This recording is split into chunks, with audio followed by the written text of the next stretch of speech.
hujan turun, topan melanda, patah satu anak tangga. Walaupun kita berbeda-beda, hidup rukun harus dijaga. Assalamualaikum warahmatullahi wabarakatuh. Selamat pagi, salam sejahtera bagi kita semua. Om Swastiastu, Namo Buddhaya, salam kebajikan. Yang saya hormati Bapak Ibu Dewan Juri, yang saya hormati seluruh panitia penyelenggara lomba, serta masyarakat Indonesia yang saya banggakan.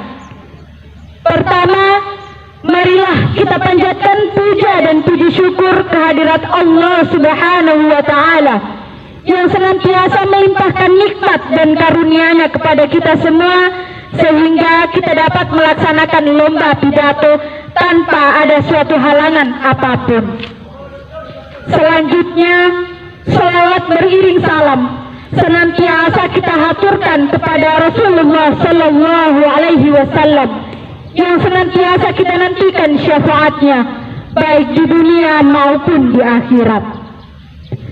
Saya Wardah Naila Eliza, siswi dari MAN 1 Flores Timur, akan membawakan pidato yang berjudul Toleransi antar umat beragama sebagai kebutuhan sosial masyarakat. Hadirin yang saya hormati, bangunlah suatu dunia di mana semua bangsa hidup dalam damai dan persaudaraan. Insinyur Soekarno. Manusia hidup di dunia ini tidak lepas dengan namanya interaksi atau hubungan timbal balik. Karena apa? Karena manusia adalah makhluk sosial. Manusia membutuhkan makhluk lain untuk memenuhi kebutuhannya dan saling ketergantungan dalam segala bidang kehidupan.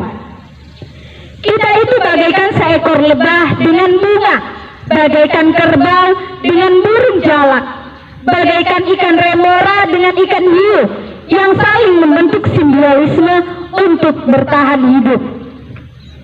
Akan tetapi, dalam kehidupan ini ada banyak sekali perbedaan, karena memang Allah Subhanahu wa Ta'ala telah menciptakan manusia secara bersuku-suku dan berbangsa-bangsa. Sebagaimana firman Allah dalam Quran surat Al-Hujurat ayat 13 yang berbunyi, A'udzu billahi minasyaitonir rajim. Bismillahirrahmanirrahim. Ya ayyuhan nasu inna khalaqnakum min dzakarin wa untha waj'alnakum syu'uban wa qabaila lita'arafu inna akramakum indallahi atqakum innallaha alimun khabir.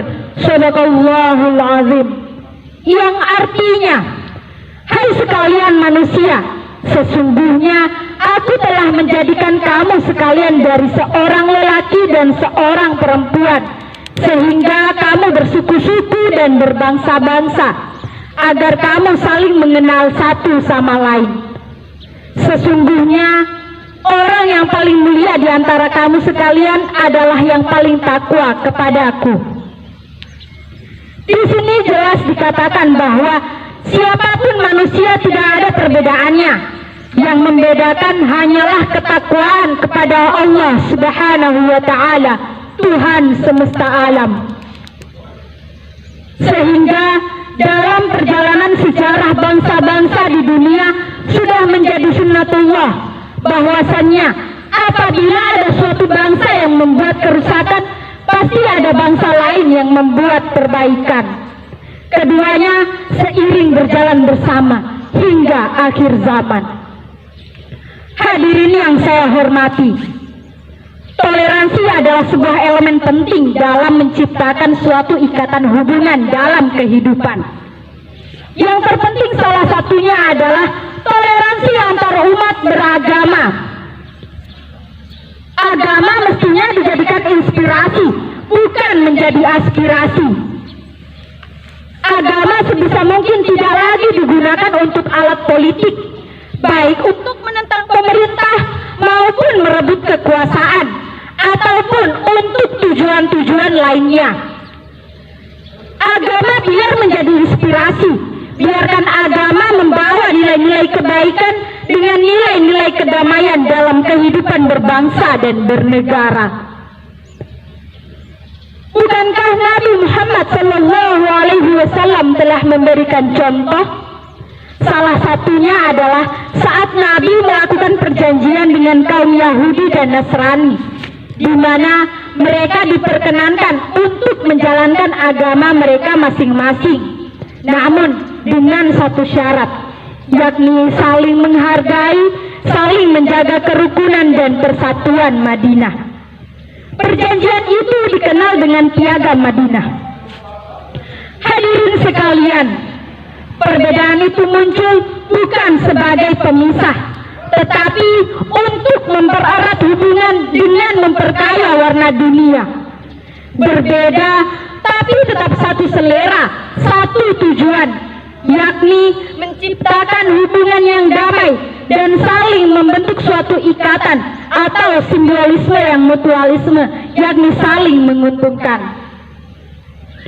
Hadirin yang saya hormati, dari apa yang telah kita pelajari tadi dapat disimpulkan bahwa apapun agama yang ada di negara kita pasti mengajarkan kepada umatnya untuk berbuat baik, saling menghormati dan saling menghargai dalam mengajarkan agamanya masing-masing, agar kerukunan dapat terjalin demi persatuan dan kesatuan Republik Indonesia kita yang tercinta ini. Semua hal itu dapat terwujud apabila didukung oleh 3 ukhuwah. Yang pertama, ukhuwah Islamiyah. Mengapa ukhuwah Islamiyah? Karena kita tahu bahwa mayoritas agama yang ada di negara kita adalah pemeluk agama Islam. Negara kita akan damai, negara kita akan tentram apabila sesama muslim saling menjalin persatuan dan kesatuan di antara mereka. Yang kedua, ukhuwah wataniyah, yakni persaudaraan antar persamaan warga negara atau bangsa. Mengapa ini penting? Karena kita tahu bahwa Indonesia merdeka, Indonesia terlepas dari kolonial penjajah, itu karena perjuangan semua bangsa dan agama, bukan hanya umat Islam, Hindu, Buddha, Kristen maupun Konghucu. Akan tetapi semua agama yang ada di negara kita pada saat itu, mereka juga terlibat dalam memperjuangkan kemerdekaan Indonesia.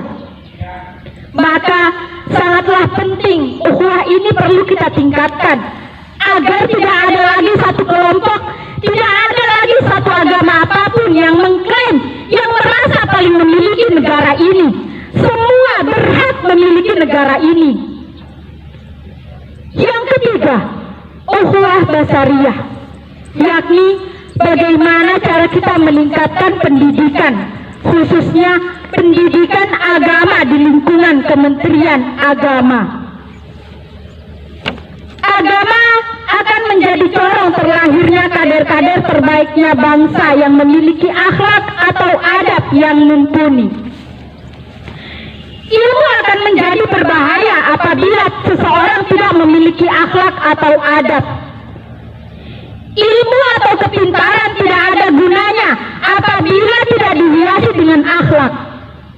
Oleh karenanya, adab dan juga ilmu harus sejalan agar dapat memberikan sumbangsi yang terbaik untuk bangsa dan negara. Hadirin yang saya hormati, marilah saya mengajak kita semua untuk menanamkan rasa hormat, rasa saling menghargai antar sesama. Kita tahu bahwa air dan minyak tidak akan pernah bisa bersatu. Namun kita juga tahu, walaupun mereka tidak pernah bisa bersatu, mereka akan tetap bisa berdampingan. Ada kehangatan di setiap perbedaan. Meminjam kalimat yang digaungkan oleh Konvei Indonesia, semakin meyakini, semakin menghargai. Di mana ketika kita meyakini suatu ajaran sebagai suatu kebenaran yang mutlak, maka Kita juga harus meyakini apa yang diyakini oleh orang lain sebagai suatu kebenaran yang mutlak menurut versinya. Hal ini bukan dikarenakan bahwa semua ajaran yang ada di negara kita sama benarnya, tetapi lebih kepada menghargai apa yang diyakini oleh orang lain. Seperti kita ingin keyakinan kita dihargai oleh orang lain. Lakum dinukum waliyadin, untukmu agamamu dan untukku agamaku. Sebab Islam bukan hanya tentang hablum minallah, hubungan dengan Tuhan, tetapi juga hablum minan nas, hubungan sesama manusia. Maka jadilah setaat-taatnya hamba dan jadilah sebaik-baiknya manusia yang memanusiakan manusia. Gus Dur pernah berkata, memuliakan manusia berarti memuliakan penciptanya. Merendahkan dan menistakan manusia berarti merendahkan dan menistakan penciptanya. Hadirin yang saya hormati, demikianlah apa yang dapat saya sampaikan pada kesempatan kali ini. Semoga bermanfaat bagi kita semua. Kurang dan lebihnya saya mohon maaf. Billahi taufiq wal hidayah. Wassalamualaikum warahmatullahi wabarakatuh. Selamat pagi, salam sejahtera bagi kita semua. Om Swastiastu, Namo Buddhaya, salam kebajikan.